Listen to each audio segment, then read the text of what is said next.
السلام علیکم. وعلیکم السلام. میرا نام فاطمہ وحید ہے اور میں ایک فزیوتھراپسٹ ہوں. کیا نام بتایا آپ نے؟ فاطمہ وحید. فاطمہ وحید جی پوچھیے. جی میرا سوال یہ ہے کہ اگر شیطان ہمیں اکساتا ہے ورگلاتا ہے گناہ کرنے کے لیے تو شیطان کو کون ورگلاتا ہے؟ بے شک ہر چیز اللہ کی مرضی اور اس کی ول پاور سے ہوتی ہے، تو شیطان کو کون ورگلا رہا ہے؟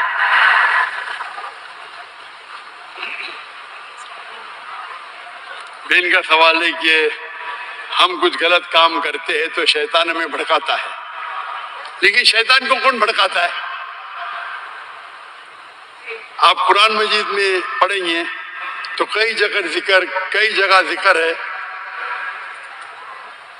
ابلیس کے بارے میں، اور تقریباً 7 جگہ قرآن میں لکھا ہے کہ اللہ نے ابلیس سے فرمایا کہ آپ سجدہ کرو.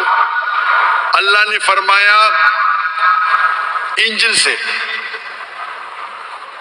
اللہ نے ملائکہ سے فرمایا کہ آپ سجدہ کرو، سب نے سجدہ کیا الا ابلیس. اور پھر ہم جانتے قرآن مجید میں اس کا ذکر ہے کہ اللہ سبحانہ و تعالی ناراض ہوتے اور اسے کہتے کہ سزا دیں گے.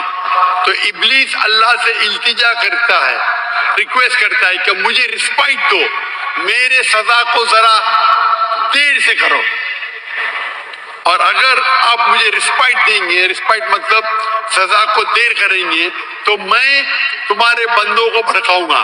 تو اللہ تعالیٰ جواب دیتے سورہ بقرہ میں کہ آپ میرے بندوں کو بھڑکا ہی نہیں سکیں گے، جو میرے بندے نہیں ان کو بھڑکا سکیں گے لیکن میرے بندوں کو بھڑکا نہیں سکیں گے. تو ابلیس اللہ کو چیلنج کرتا ہے، اور ہم جانتے ہیں کہ اللہ سبحانہ و تعالی ہمیشہ غالب ہوں گے.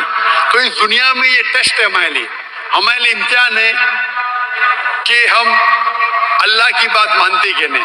تو قرآن مجید ہدایت کی کتاب ہے. ہمارا سوال ہے کہ ابلیس کو کون بھڑکاتا ہے؟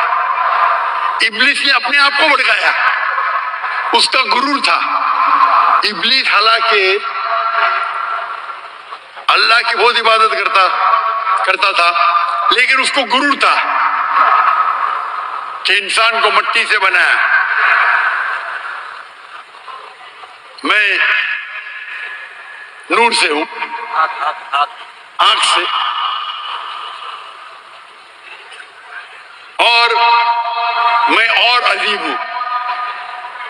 تو کئی بار ہمارا جو غرور رہتا ہے، ایگو، وہ ہمیں جہنم میں لے کے جاتا ہے. تو یہ ابلیس کا ایگو ہے جو اسے بھڑکایا اور وہ اسے جہنم میں لے کے جائیں گے. ہوپ دان سے کوشچن